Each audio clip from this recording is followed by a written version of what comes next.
Добрый вечер. Говорит и показывает Лондон. Меня зовут Юрий Голигорский, и я рад приветствовать вас в эфире «Тет-а-тет». «Тет-а-тет» – это новый онлайн-проект, призванный поддержать фонд «Артист». Фонд «Артист» помогает ветеранам актерского сообщества во всем мире. Артисты, работники театра и кино, где бы они ни были, столкнулись сейчас с одними и теми же сложностями. Похоже, сегодня самым популярным словом в английском языке стало слово «cancelled» – «отменено». Ну что можно поделать? Закрыты театры, отменены съемки, гастроли, концерты. В страхе за себя и близких мы все были вынуждены стать отшельниками и самоизолироваться. Однако всемирное бедствие не должно лишать нас привычных удовольствий. Живого общения с любимыми артистами, а артистов не должно лишать общения с нами, их зрителями и поклонниками. Нам пришлось освоить новые технологии, которые, конечно же, никогда полностью не заменят нам ощущение дружеского рукопожатия.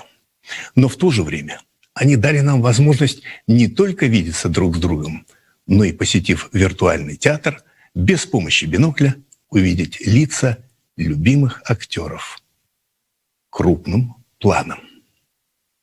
А артисты теперь могут расширить количество мест в виртуальном зрительном зале практически до бесконечности. Наш эфир идет сегодня из Лондона, но смотрят нас тысячи зрителей во многих странах мира. Будем надеяться, что эта передача положит начало серии творческих встреч с выдающимися деятелями культуры во всем мире. И, конечно же, немаловажную роль играет и то, что наша первая трансляция получила благословение королевы русской сцены, которая, конечно же, не нуждается в представлении. Что вам надо? Здрасте, вы Паша. А вы кто? А я режиссер. Давайте знакомиться.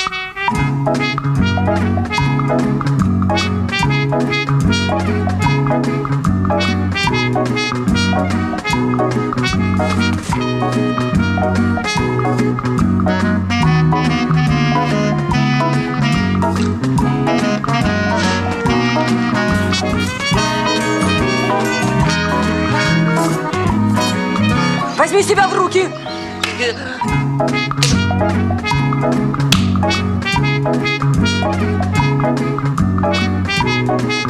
Как-то профессор Розенфельд сказал мне: вы третий раз поступаете к нам на актерский и все время читаете патетику, а между тем вы прекрасная комедийная актриса.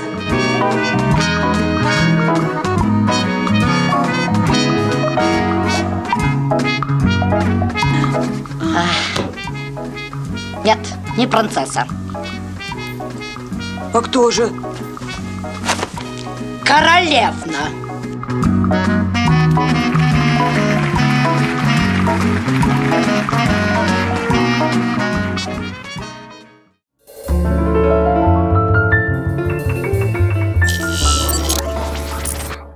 Инна Михайловна, добрый вечер.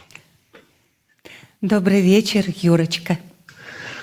Инна Михайловна, как бы я сейчас хотел вас обнять, но я очень далеко от вас.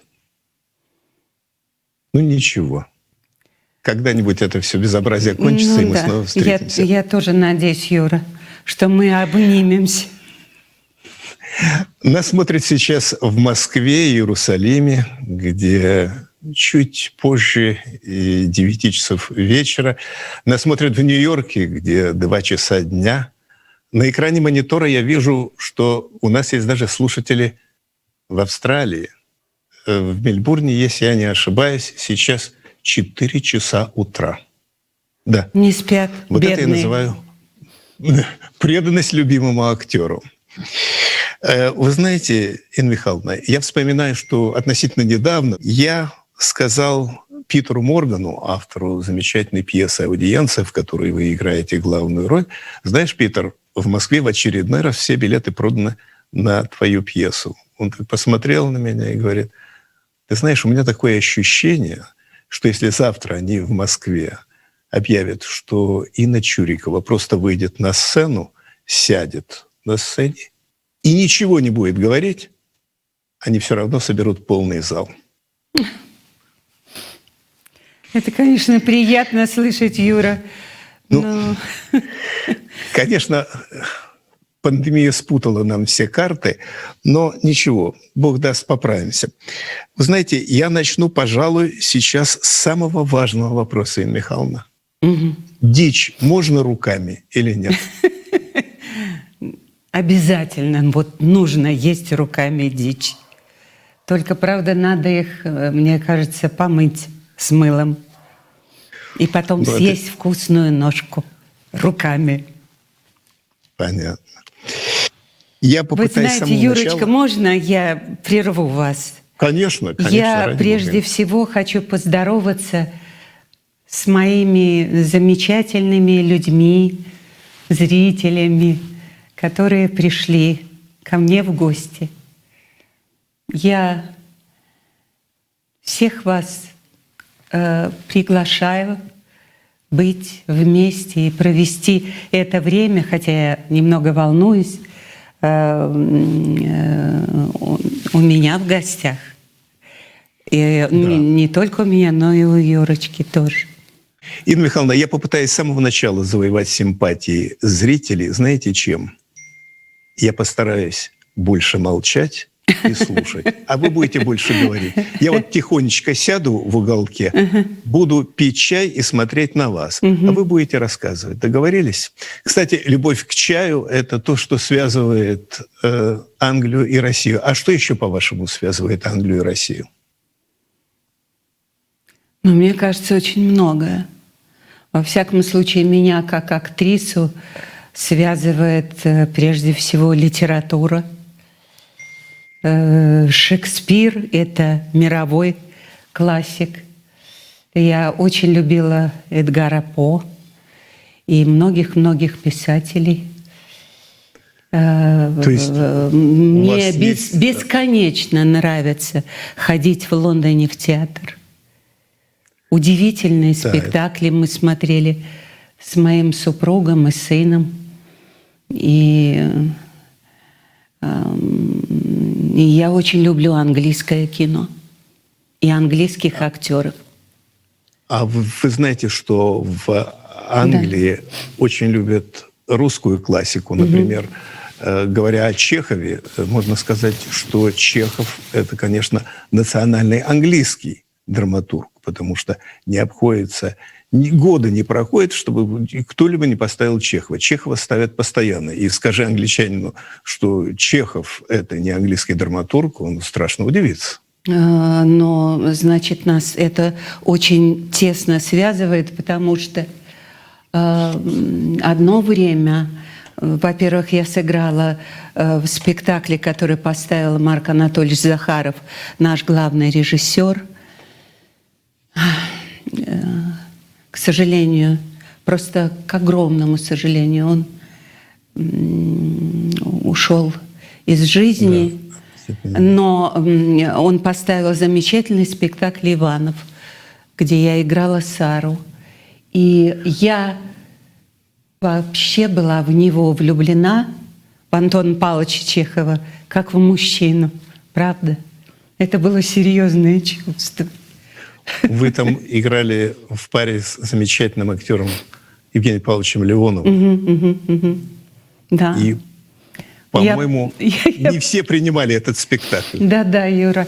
Я помню такую интересную историю. Мы приехали в Тольятти на гастроли, и рано утром показали спектакль «Иванов», где он был замечателен и хорош. И когда Сара так нежна и так сильно, тонко любит своего мужа, а он убегает от нее, мне рано утром звонок, и одна женщина говорит: «Как вы посмели, чтобы эту роль играл Леонов?» Вы представьте себе. Я говорю, а чем вас не устраивает мой муж? Она говорит, ну, он просто некрасив, а он должен быть молод и красив. Я говорю, а ваш муж молод и красив? Она долго молчала. Я говорю, он для меня красив, он умный, деликатный. Это я говорю о Леонове. Человек огромного таланта. Вы как бы пересмотрите свое мнение. И всего доброго, до свидания. Должна была Повесила быть трубку. переоценка ценностей определенно. Невероятно. Но я расстроилась, правда. Ну, что это такое? Инна Михайловна. Ну, зрители разные. Разные бывают. Да, да. А ведь вам доводилось играть и на английском, насколько я знаю, когда вы еще были в училище. Угу. О, да, это мы было за сдавали роль? экзамен. У нас был экзамен, мы сдавали французский язык, и мы сдавали английский язык. К нам пришла замечательная, молодая, грациозная женщина, которая вот с нами ставила целый акт Пигмалиона.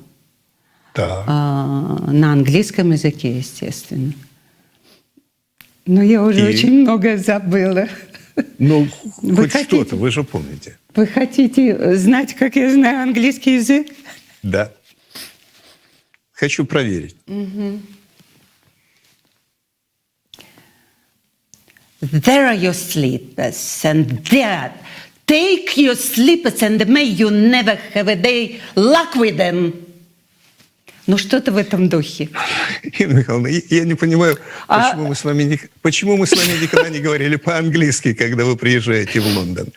Юра, У вас да мне замечательное радостно с произношение. вами по-русски говорить. Нет, я должна выучить язык, потому Вы что... выучите, и тогда Голливуд этот вас язык- должен принять. Зачем? Нет, пусть это будет английское кино. Я бы с наслаждением что-нибудь сыграла бы. Но вы всегда любили работать над иностранными героинями.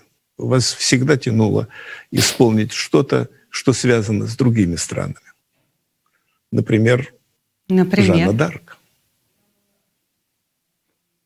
Жанна Дарк. Жанна Дарк. Там несыгранная роль. То есть, вернее, она сыграна в фильме «Начало». Но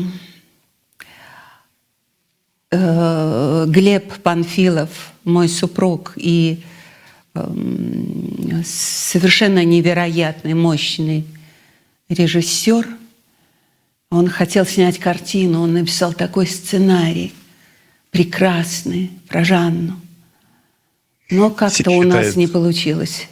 Все считают это классикой. Я вернусь к рассказу о «Начало» и работе над этим фильмом. Но до этого ведь ваша встреча с Глебом Анатольевичем состоялась на его первой большой режиссерской работе, на творческой работе «В огне брода нет», где вы блестяще сыграли Таню Теткину. Это было для меня счастье. Это был подарок судьбы. Это было распоряжение Бога. Я, когда прочла сценарий, который назывался «Святая душа», я пришла в такое сильное возбуждение и волнение. Я влюбилась в Таню Теткину уже сейчас, сразу же. Ну что, посмотрим отрывок из этого фильма, Инна Михайловна. Давайте посмотрим.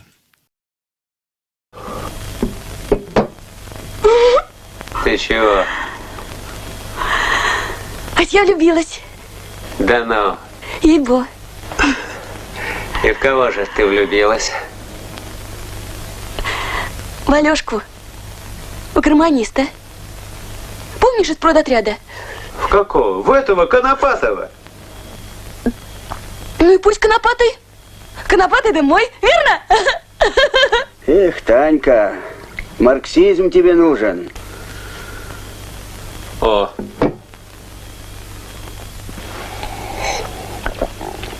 Игнатьич, А, это хорошо, что я влюбилась-то. а чё худого-то? Любовь – это факт, и факт материалистичный. В чем и дело-то? Игнатьич, а ты когда-нибудь влюблялся? Было. Ну и как? Ну, хорошо было, чего говорить. Хорошо? Вот. А Пакич, когда-нибудь влюблялся? Влюблялся. Ну, будет, будет. Ой, товарищи, а я ведь ничего с собой-то, а? Это Как? точно. Это сыскать.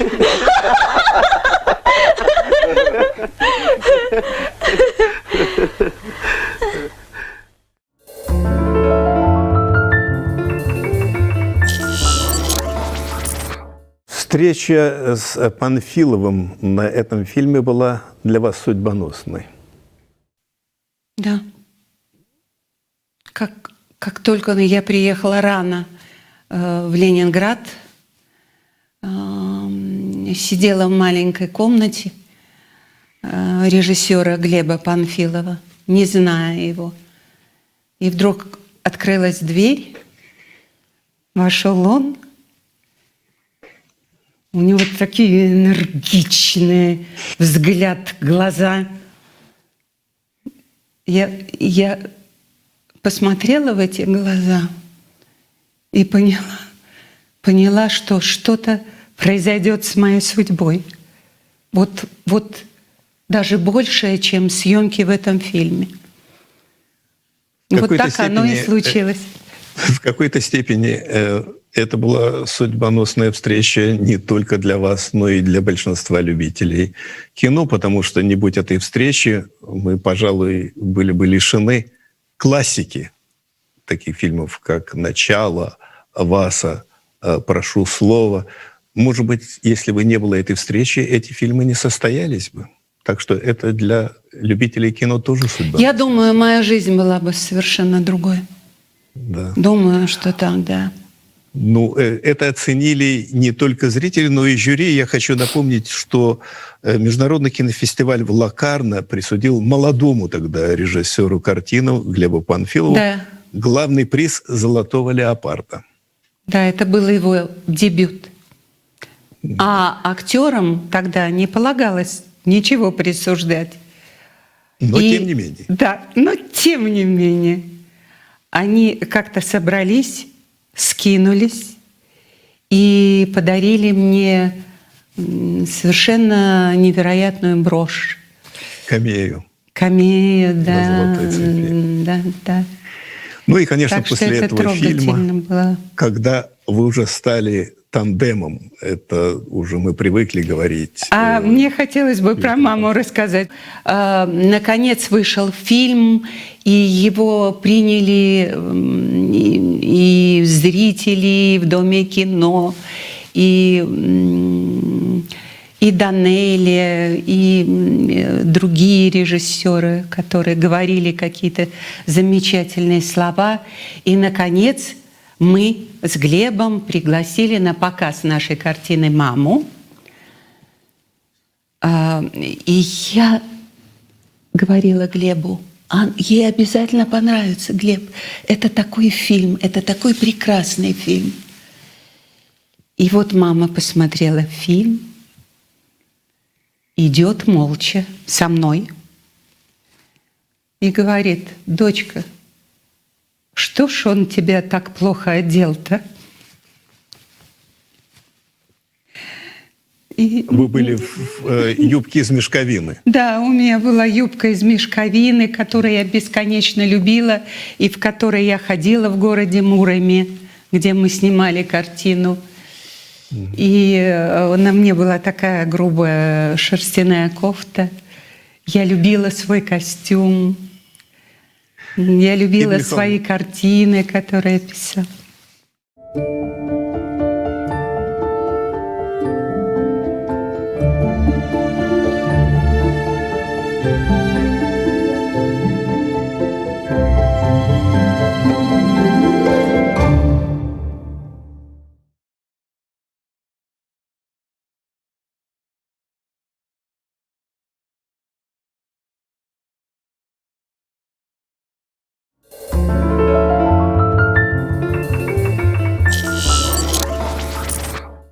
После этого фильма вы, конечно, стали тандемом, неразделимым тандемом, и следующая картина стала уже по-настоящему классикой кино.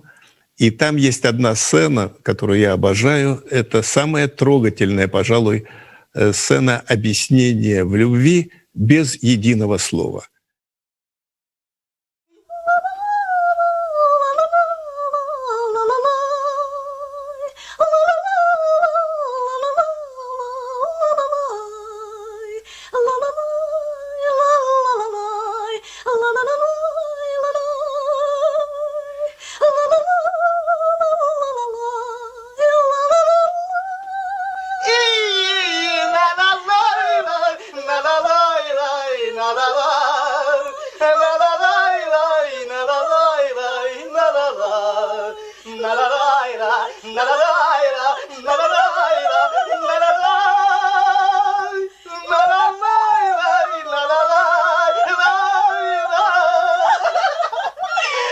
Сейчас будет музыка.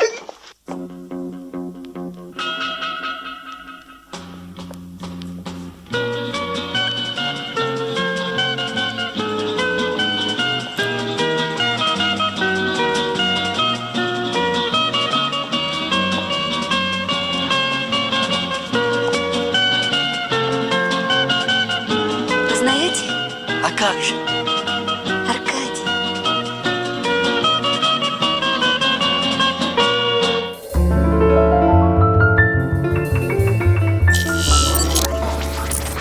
Классика. Только одно слово могу сказать. Классика. И там есть образ Жанны, конечно, в этом же фильме, который считается во Франции как бы каноническим. И в музее Жанны д'Арк в Орлеане, по-моему, висит именно ваш портрет, потому что французы считают, что именно вы воссоздали образ французской национальной героини. Давайте посмотрим тему. Этот фильм, который пролежал на полке 6 лет, прежде чем Глебу Панфилову разрешили его где-то показать. Это считался страшный, подрывной фильм. «Нью-Йорк Таймс» написала, что это диссидентский фильм, снятый не диссидентом. И я настоятельно рекомендую многим, если кто-то не видел или кто-то не помнит этот фильм, настоятельно рекомендую его посмотреть еще раз, потому что он ужасно современен. Justement, lisez-nous quelques vers si c'est possible. avec plaisir. Vous voulez? Oui, bien sûr. Une minute. По-моему, она приняла меня за идиота. Dans le silence des inspirations nocturnes, je règne sur l'atmosphère mondiale. Rien ne m'est impossible, rien ne m'est hostile. Je pense aux paroles du philosophe grec Эда, qui, Вот ведь умеет. le chemin, И не заигрывает с иностранцами, не суетится. mais plus loin, Молодец. s'envolent les rêves. Неужели местная? J'envoie mon génie au-delà Не des может horizons быть. stellaires pour me rapporter Наверняка une из réponse à la Москвы. question qui me tourmente. Или из Ленинграда? Comment vit-on Пожалуй, все-таки из dans les Ленинграда. régions éthérées? Уж очень Y естественно. adore-t-on les grands Москвички так не умеют. Et souffre-t-il les miséreux? Типичная ленинградка. И платье носит, как полагается. Как это они там в Ленинграде достигают, черт их дери. Ce pauvre génie. Вот подойду к ней и познакомлюсь. А что? C'est tout. Merci.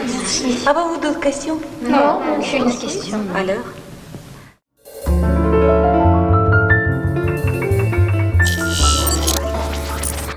Замечательная сцена, где вы уже играете на французском. Мы уже узнали, что вы можете играть на английском, вы играете на французском. Но героя этой картины играл Михаил Александрович Ульянов, замечательный актер и одно время замечательный директор Вахтанговского театра.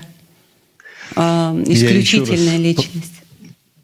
Порекомендую нашим зрителям вернуться к этому фильму и пересмотреть. Он стоит того. Он ужасно современен до сих пор.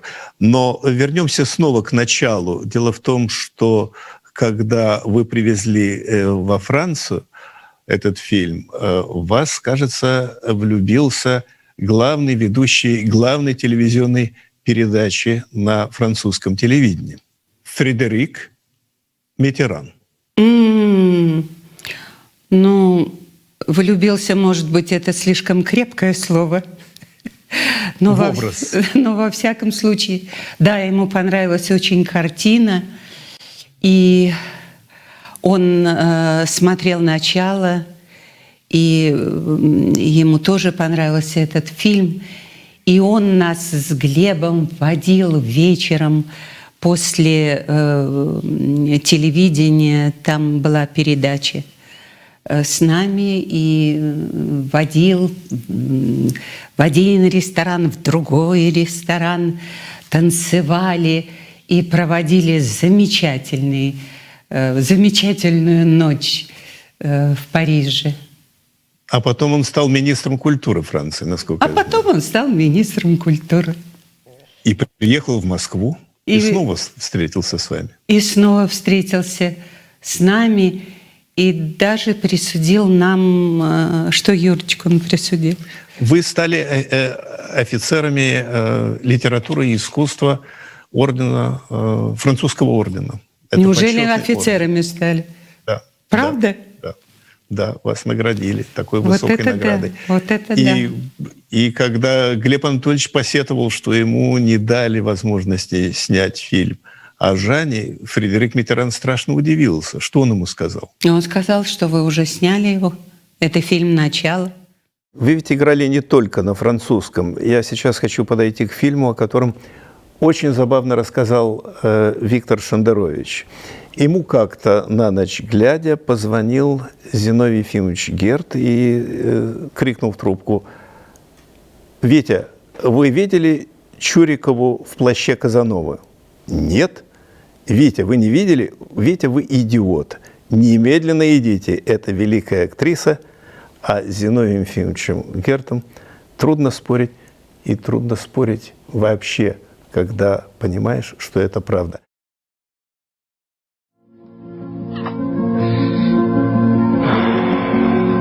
Certo sei strana, Не, ну все-таки ты странная. Sei strana.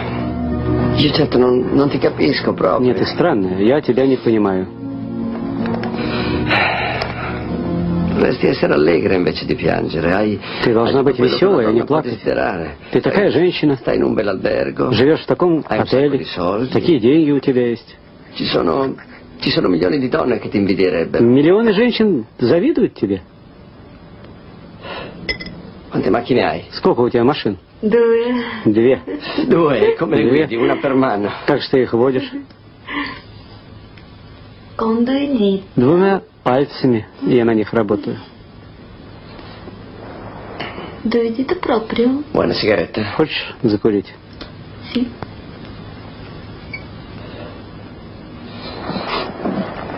Tieni.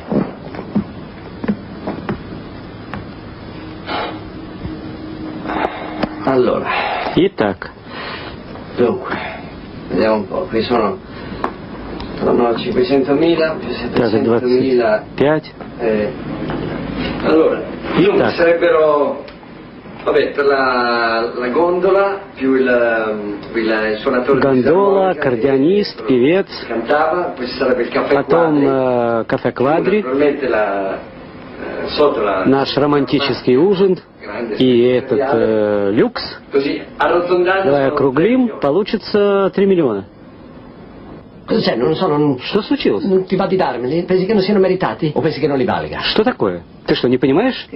Che tu mi domandi soldi? Ты просишь у меня денег? Io non ti sto chiedendo dei Но soldi. я не прошу деньги. Mi devi dare 3 Ты milioni. должна мне отдать 3 миллиона. Dai, capito? Non fare quella faccia lì, Ну dai. хватит, ладно. Ну хватит, ну хватит. Ну что такое? Poi in realtà ti sei dimostrata molto più abile. Слушай, ты продемонстрировал мне, что ты гораздо практичнее, чем казалось раньше. Parliamo d'affari. Давай. Parliamo d'affari. Давай о деле поговорим.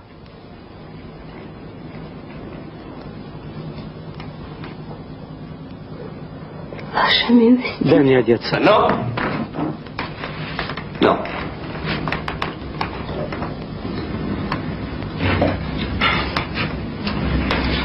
Questo vestito adesso vale 3 milioni. Это платье теперь стоит 3 миллиона. Prima calci il grano Сначала ты мне заплатишь, e dopo io ti ridò il vestito. потом я тебе верну Con la одежду. 477 ci ritorni numero. Иначе ты пойдешь в свой номер 477 голый. Bene? Поняла?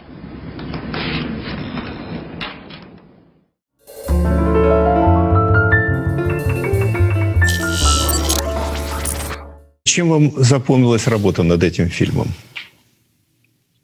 Во-первых, я благодарна Саше Галину, нашему любимому и замечательному драматургу, пьесы которого ставили почти во всех театрах, за то, что он предложил мне эту работу.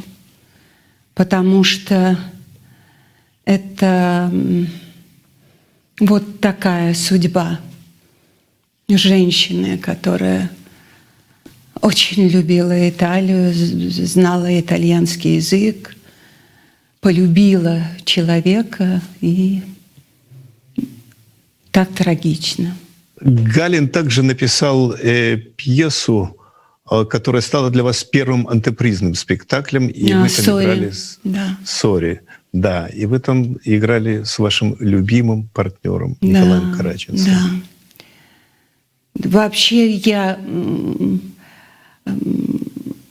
очень скучаю и тоскую по режиссеру нашего театра, главному художественному руководителю и главному режиссеру Марку Анатольевичу Захарову, потому что он построил этот театр Ленком и предлагал мне замечательные роли, верил в меня и делал фантастические спектакли в театре.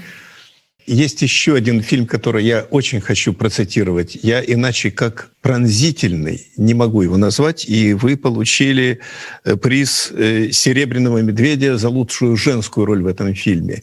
Это военно-полевой роман Петра Ефимовича Тодоровского. Давайте посмотрим отрывок из этого фильма.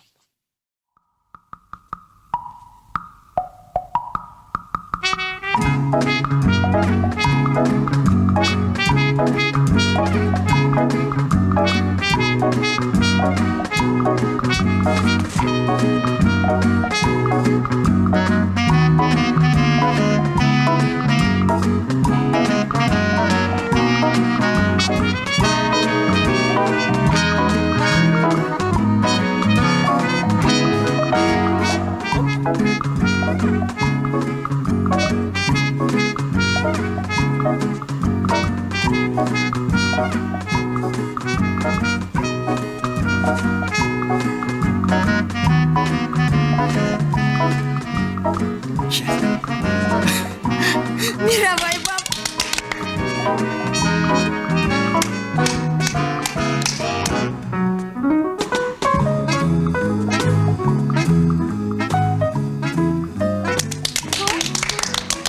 А теперь, дамы и господа, дорогие товарищи, коронный номер. Музыка. Угу. Секундочку.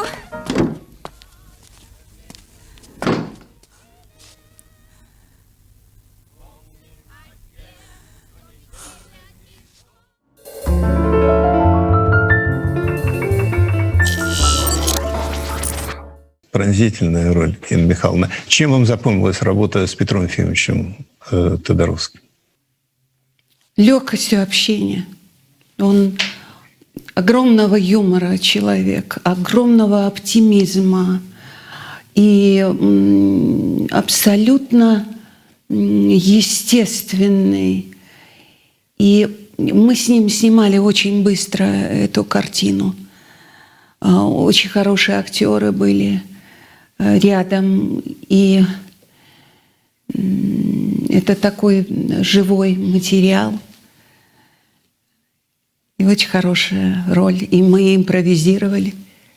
Но так же, как у Глеба, Глеб тоже бесконечно любит импровизации. Петр Ефимович Тодоровский также был блестящим музыкантом. Невероятным. Он играл на гитаре совершенно невероятно, пел.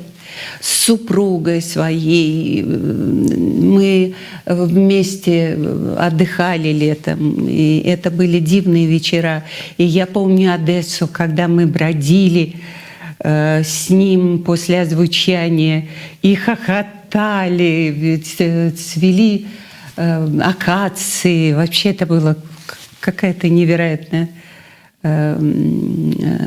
прогулка по Одессе. У нас есть замечательный отрывок. Вы и Петр Ефимович Тодоровский в экспромтом в телевизионной передаче. Городок провинциальный, летняя жара. На площадке танцевальной музыка с утра. Рио-Рита, Рио-Рита, вертится фокстрот. На площадке танцевальной 41-й год. На площадке танцевальной 41-й год. Ничего, что немцы в Польше, но сильна страна. Через месяц и не дольше кончится война. Рио-Рита, Рио-Рита, вертится фокстрот. На площадке танцевальной 41-й год. На площадке танцевальной 41-й год.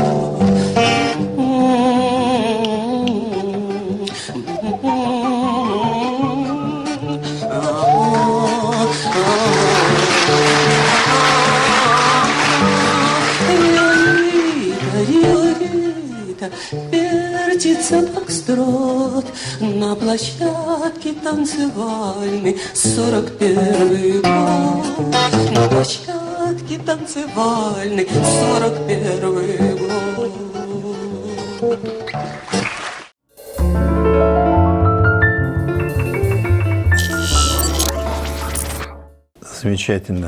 Замечательная музыкальная вставка.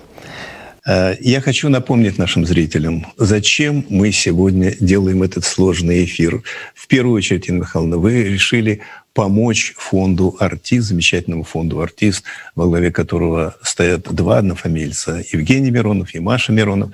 Эти два замечательных артиста занимаются оказанием помощи артистам старшего поколения, зрелого возраста, которые, увы, в силу определенных обстоятельств оказались в стесненных условиях.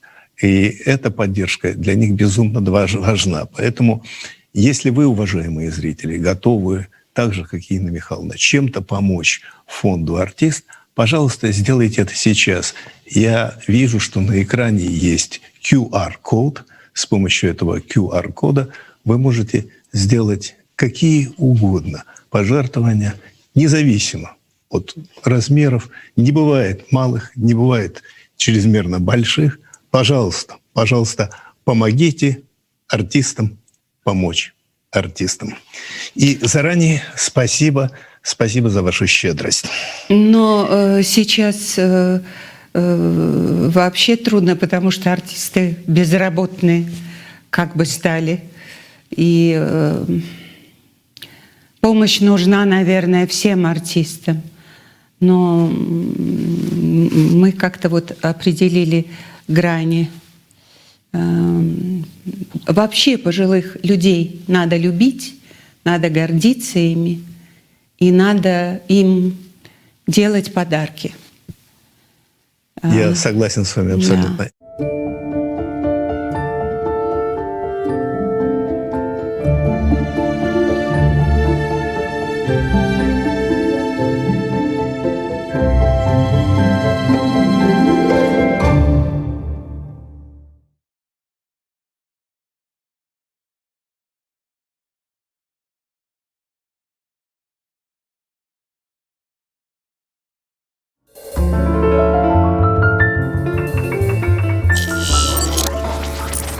Инна Михайловна, сейчас, я думаю, настала пора поговорить о вашей связи с Англией, с замечательной страной, в которой я нахожусь. Я должен вам сказать, что я сейчас сижу в знаменитой гостинице «Браунс». Я вам хочу что-то показать.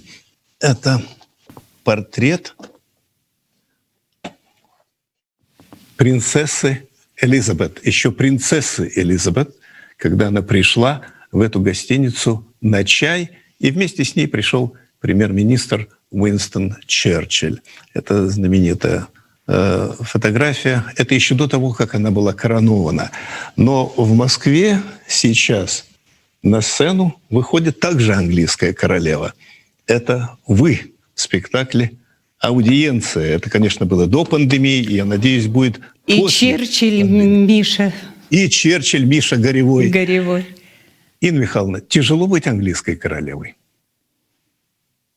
Но я думаю, ей тяжелее.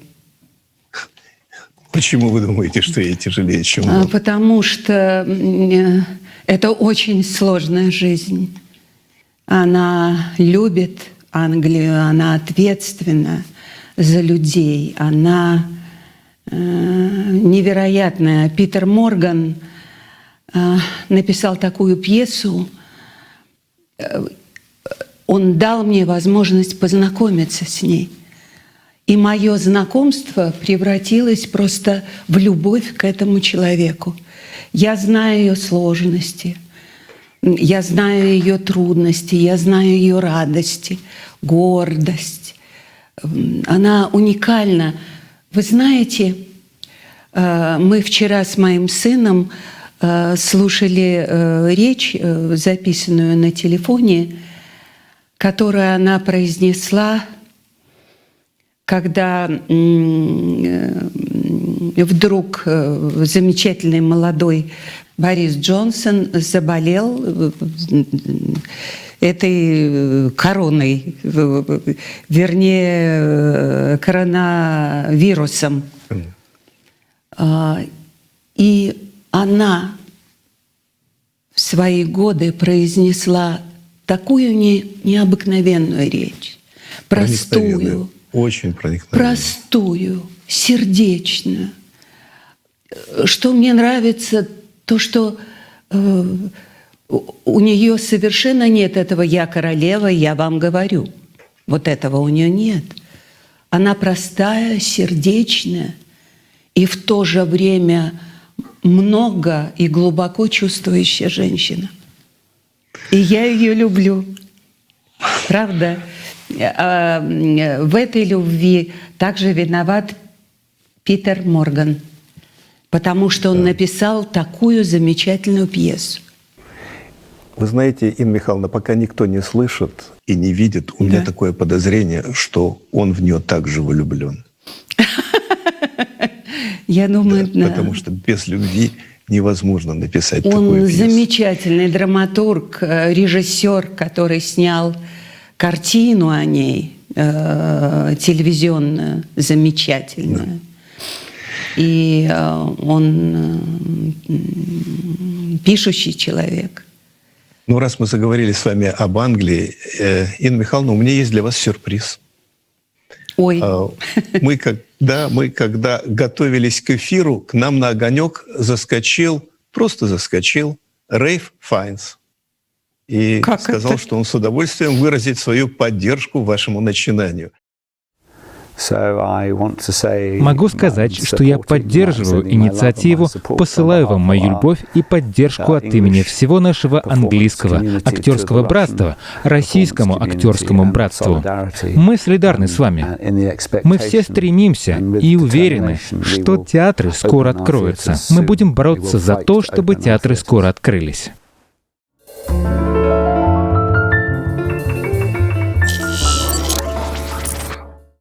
Ну что, вот так Рэй Файнс поддержал ваше начинание, Инна Михайловна. И сейчас подошло время обратиться к творческому конкурсу, который вы объявили, и объявить авторов лучших вопросов. Первый вопрос был от актрисы Анастасии Королевой. Пожалуйста, это видео вопрос. Здравствуйте. Добрый день, Инна Михайловна. Меня зовут Настя. Я актриса театра имени Василия Ивановича Качалова города Казани. И очень хотела бы задать вам вопрос. Скажите, пожалуйста, были ли у вас когда-нибудь мысли, идеи, может быть, даже мечта побыть немножко режиссером и поставить спектакль? Если да, то очень интересно, какого автора вы бы выбрали? А может быть, даже есть какая-то пьеса конкретная? Спасибо большое. Вы знаете, да. Вы знаете, я бы не хотела быть режиссером, но когда я работаю с актерами в спектакле, которых я очень люблю, всех, просто, честно вам говорю, потому что без любви к другому человеку на сцене нельзя работать. Мне иногда хочется построить систему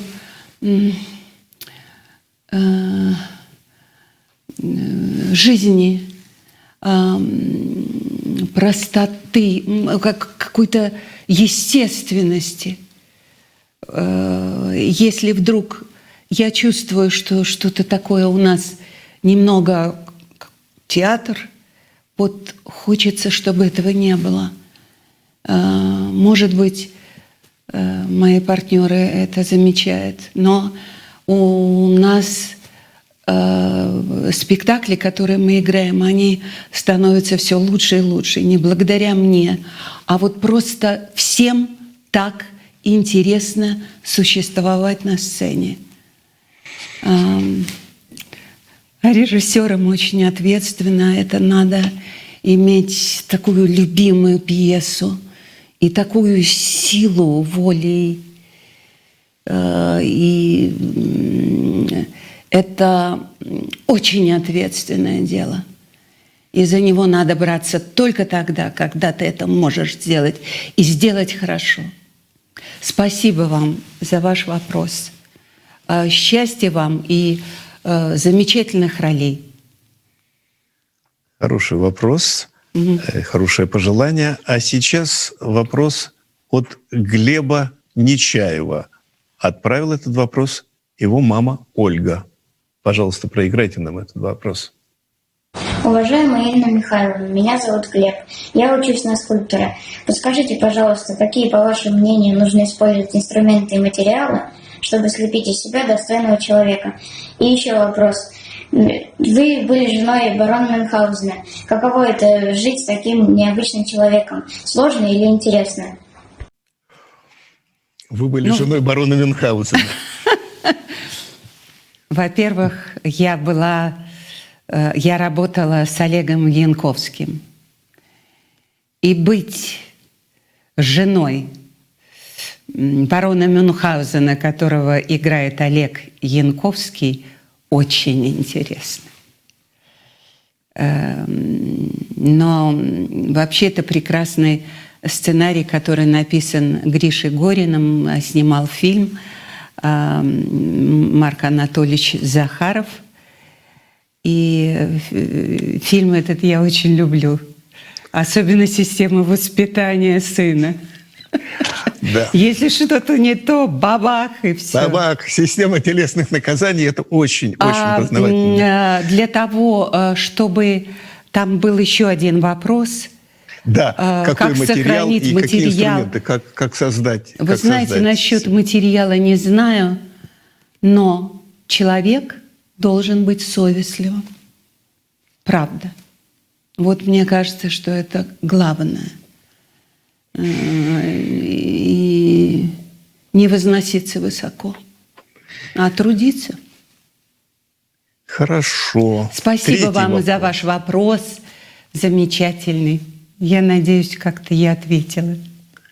Третий вопрос. Это без видео. Он пришел по интернету. В чем вы не можете себе отказать?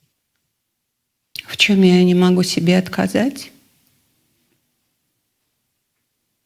В чувстве любви к сыну и к мужу. В чувстве любви к моим партнерам в театре Ленком и в спектакле «Аудиенция», который мы играем в другом театре, любви и уважения я не могу себе отказать. Я не могу себе отказать от моей любви в цветы. Я за это время успела посадить очень много. Жаль, Юра, вы не видите. Ничего, очень Бог даст, много увидимся. цветов. Они цветут как ситец.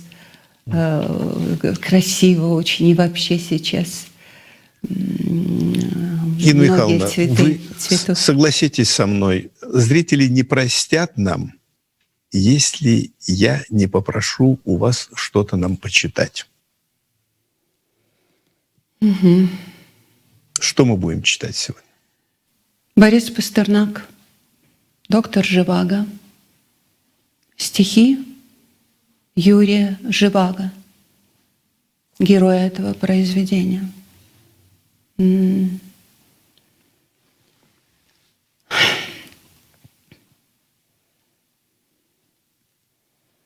Чуть ночь, мой демон тут как тут. За прошлое моя расплата. Придут, и сердце мне сосуд воспоминания разврата. Когда раба мужских причуд была я дурой бесноватой. И улицы был мой приют. Осталось несколько минут, и тишь начнется, гробовая. Но раньше, чем они придут, я жизнь свою, дойдя до края, как алавастровый сосуд, перед тобою разрываю. О, где бы я сейчас была, учитель мой и мой спаситель, когда б ночами у стола меня бы вечность не ждала, как новый в сети ремесла мной завлеченный посетитель.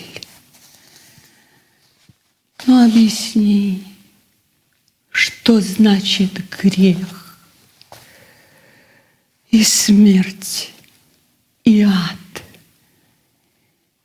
и пламень серный, когда я на глазах у всех с тобой, как с деревом побег, срослась в тоске своей безмерной. Когда твои ступни, Иисус, опершие о мои колени, я, может, обнимать учусь креста, четырехгранный брус, и сил, лишаясь, к телу рвусь, тебя готовя к погребению. У людей пред праздником уборка.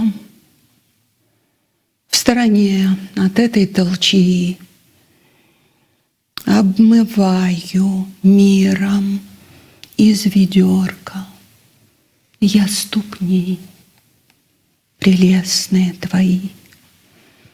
Шарю и не нахожу сандалий, ничего не вижу из-за слез. На глаза мне пеленой упали пряди распустившихся волос. Брошусь на землю у ног распятия, обомру и закушу уста. Слишком многим руки для объятия, ты раскинешь по концам креста. Для кого на свете столько шире, столько муки и такая мощь, если столько душ и жизней в мире, столько поселений, рек и рощ.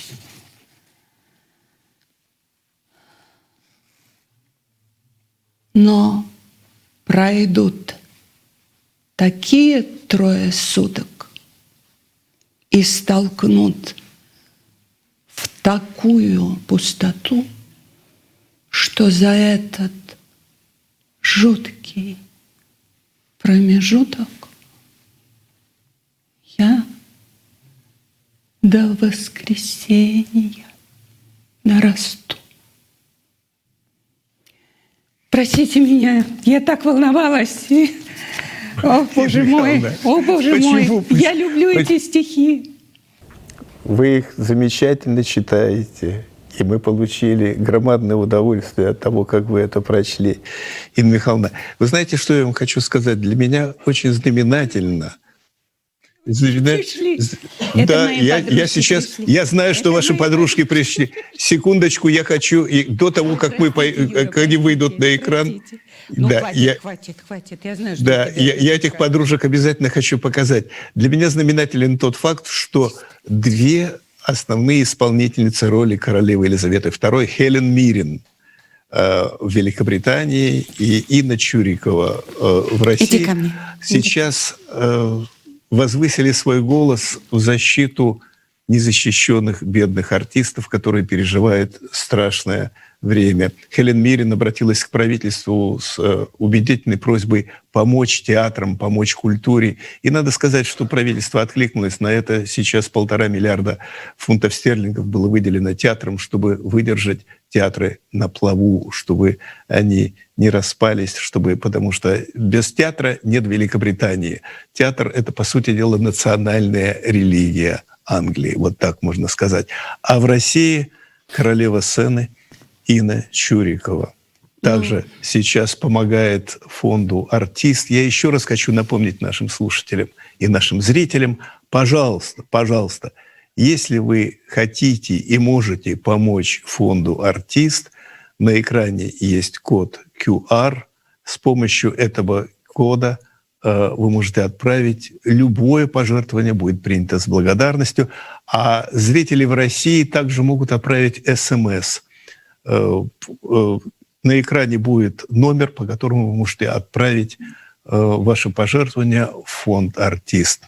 Инна Михайловна, к сожалению, к величайшему сожалению, наша с вами беседа, заочная беседа, подошла к концу. Давайте посмотрим на ваших подружек. Кто там к вам пришел? А где моя 3-я подружка? Где 3-я подружка? А вот эта подружка умеет танцевать. Иди сюда, да, иди ко мне сюда. Но это ведь, они ведь не просто подружки, это актрисы. Танцуй, моя девочка, танцуй. Они играют с вами в спектакле «Аудиенция». Да, они играют, они артистки. Замечательные актрисы. Спасибо большое, Инна Михайловна. Я желаю вам выдержать эту несчастную болезнь и идти по жизни с хорошим чувством добра, любви, сочувствия к людям. Вот самые добрые чувства, вот чтобы и вам, они и сохранились Глебу Анатольевичу долгих лет. И вам, и Глебу Анатольевичу долгих лет. Спасибо, Юра. И единственное, чем бы я хотел сейчас закончить нашу с вами встречу, заочную встречу, такой загадочной фразой. Я просто скажу: Юра, сыграем цыганочку. Кто знает, тот поймет. Всего доброго. С вами был Юрий Галигорский. Всех благ. Юра, сыграем цыганочку. Музыка. Станцуй.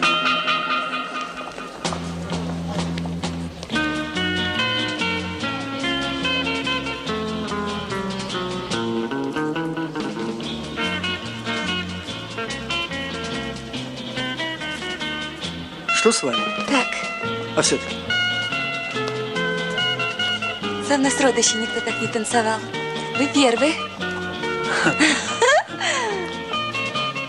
А танцевать вы со мной еще будете? Танцевать? Когда-нибудь. Обязательно. Я вам, наверное, понравилась? Наверное. Правда? А вы меня не боитесь? Вас? Меня? Не боюсь. Почему? Не скажу. Да я знаю почему. Навряд ли. Потому что я не эффектная. Что вы, напротив, вы привлекательная. Правда? Даже очень привлекательная. Правильно. Мне это многие говорят. Вы знаете, вы психолог. Вы даже мне немножко нравитесь.